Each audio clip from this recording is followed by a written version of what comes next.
Hello. मैं Arvind Mathur, associate professor in physics, government MS college Bikaner.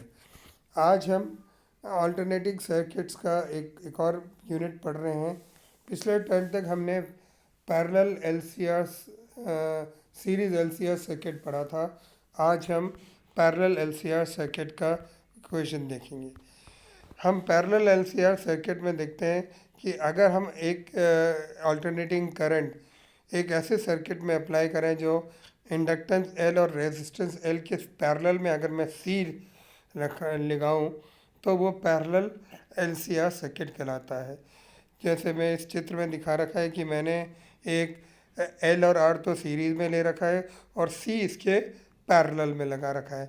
अगर ये हमारे पास सर्किट है तो द पीक वैल्यू, जो करंट की जो पीक वैल्यू को मैं इक्वेशन से दे सकता हूँ, I one is equal to V zero R square plus L square, X square का एल स्क्वायर।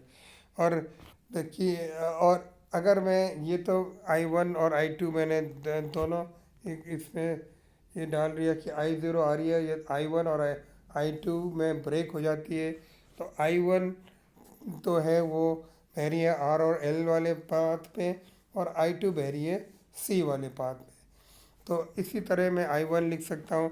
तो पीक करंट आई टू जो कैपेसिटर्स में बह रही है वो मैं लिख सकता हूँ वी ज़ीरो अपॉन एक्स सी।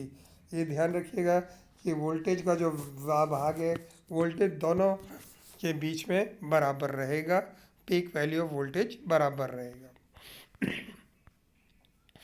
मगर हम जानते हैं कि अगर करंट आई वन है वो वी से एंगल फाइव से लैग करेगा, और करंट आई टू क्योंकि इंडक्टेंस में पीछे चलता है और आई टू में आगे कैपेसिटर में आगे चलता है बाय डिग्री 90 डिग्री।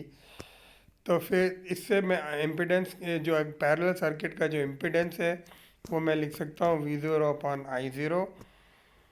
अब अगर हम कहते हैं कि पैरेलल सर्किट रेजोनेंस में तब होगा जब current I zero is in phase with the applied, जब आई ज़ीरो करंट वी ज़ीरो के फेज में होगा। और करंट जो सर्किट और इसके अंदर ये दबा वैल्यू ऑफ कैपेसिटेंस और इंडक्टेंस पर निर्भर नहीं करेगा, यानी तब रेजोनेंस में सर्किट आएगा जब वो प्योर रेजिस्टेंस की तरह कार्य करेगा।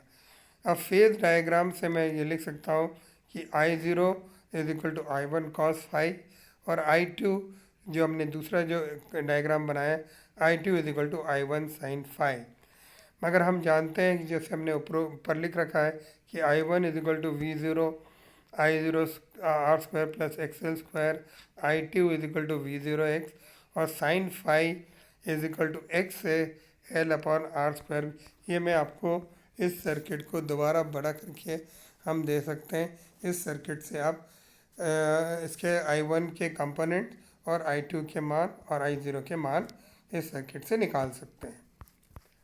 तो ये हमारे पास I one I zero I one और आई टू के मान आ जाएंगे, और साइन फाइव हम इस हिसाब से लिख सकते हैं एक्स एल अपॉन आर। और ये इक्वेशन हम में डाल दें इम्पीडेंस की इक्वेशन में, वैल्यू आई टू में V zero upon X is equal to V zero X L plus X L जो आई वन बाई टू में है। ये जो चौथा इक्वेशन जो हमारा है I two is equal to I one sine five के अंदर हमने ये वैल्यूज़ डाली तो हमारे पास ये वैल्यूज़ आ जाएंगी।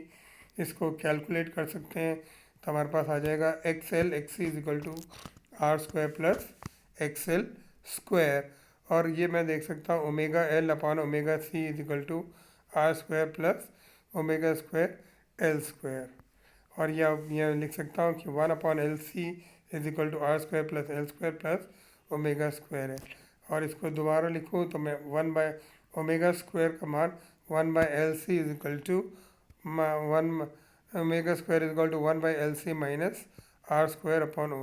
मगर हम जानते हैं कि ओमेगा का मान टू पाई एफ होता है, तो इससे मैं फ्रीक्वेंसी निकाल सकता हूँ। Frequency is one by two pi under root one by L C minus R square upon L C. तो इस इक्वेशन को मैं बोलता हूँ कि ये रेजोनेंस की पैरेलल सर्किट की रेजोनेंस फ्रीक्वेंसी है। मगर हम जानते हैं कि रेजोनेंस पे फ्रीक्वेंसी शुड बी रियल, क्योंकि उसके अंदर कैपेसिटर और इंडक्टर्स नहीं आते। तो इसका मतलब होता है कि 1/LC should be greater than 1/R² upon L²। यानी मैं कह सकता हूँ कि R² should be less than L/C, या R should be less than √LC। और ये रेजोनेंस की रिक्वायरमेंट है इन अ पैरेलल सर्किट। जब R बहुत छोटा होता है तो हम ये देखते हैं कि वैल्यू ऑफ R² पर जो L से कंपैरिजन में बहुत कम होती है। तो हम रेजोनेंस फ्रीक्वेंसी को F is equal to 1/2π√1/LC लिख सकते हैं, जो सीरीज रेजोनेंस की फ्रीक्वेंसी के बराबर है। और इम्पीडेंस ऑफ द सर्किट में निकाल सकता हूँ Z is equal to V0 upon I0। और I0 हमें पता है I1 cos phi, और I1 और n cos phi की वैल्यूज़ हमें पता है। तो ये वैल्यूज़ मैं अगर इसके अंदर डालूँ, और हम जानते हैं कि R² plus X² is equal to XLC omega L upon omega C, तो ये R हो जाएगा। तो हैंस मैं I0 का मान V0 R0 अपॉन L लिख सकता हूँ। और फिर इससे मैं कह सकता हूँ impedance of the circuit is L upon R की। इस इम्पीडेंस इक्वेशन से हमें पता है, लगता है कि हम अगर वैल्यू ऑफ रेजिस्टेंस R अगर छोटा है तो बहुत हाई होती है इम्पीडेंस की वैल्यू। अगर हम कहते हैं कि R इक्वल टू 0 है तो कोई भी धारा नहीं बहेगी, क्योंकि Z इनफाइनाइट हो जाएगा। और इसलिए हम कह सकते हैं कि रेजोनेंस पे सर्किट रिजेक्ट करंट करता है सम फ्रीक्वेंसी पे। तो इसको रिजेक्टर सर्किट बोलते हैं। और इसका फ्रीक्वेंसी रिस्पांस कर्व इस ग्राफ से दिया जा सकता है। इसके बाद एक क्वालिटी फैक्टर हमें निकालना पड़ता है कि अगर रिएक्टिव कंपोनेंट्स जैसे इंडक्टर और कैपेसिटर के अंदर को हम एक with the figure of merit या क्वालिटी फैक्टर से डिफाइन करते हैं। और quality factor of oscillating circuit को डिफाइन करते हैं 2π times the ratio of energy stored और एनर्जी डिसिपेटेड। ये भी स्टोर में लगते हैं। और इसमें ये कि इसका फिगर में जाएगा Q is equal to 2π energy stored upon the energy loss per period at resonance. तो ये हो जाएगा 2π ES अपॉन यानी एनर्जी लॉस पर और energy loss per period at resonance, इसका रेशियो होगा। इसको अगर हम कैलकुलेट करना चाहते हैं तो ES को हम जानते हैं कि एनर्जी स्टोर्ड कितना होता है, half LI² plus half CV² हो जाएगा। मगर हम जानते हैं for VC is equal to A sine omega t, current हो जाएगा I is equal to C dV/dt is equal to omega CA cos omega t। और energy stored in the reactive elements को मैं उनके वैल्यूज़ डाल दूं तो at resonance जब ये होता है तब हमारे पास एनर्जी स्टोर्ड जो आपके कैलकुलेशंस दिखा रहे हैं वो हो जाएगा ES is equal to 1/2 CA upon whole square.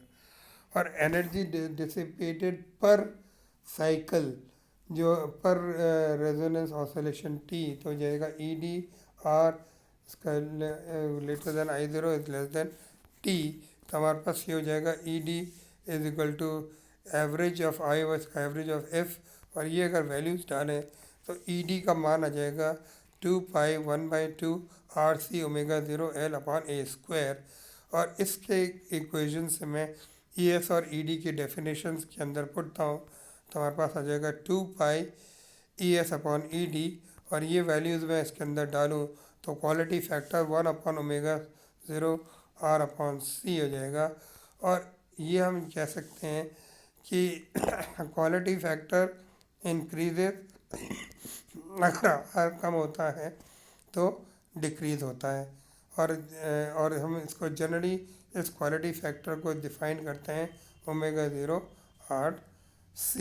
इस इक्वेशन से हम एनर्जी फैक्टर डिफाइन करते हैं जो रेजोनेंस सर्किट के लिए ज़रूरी है।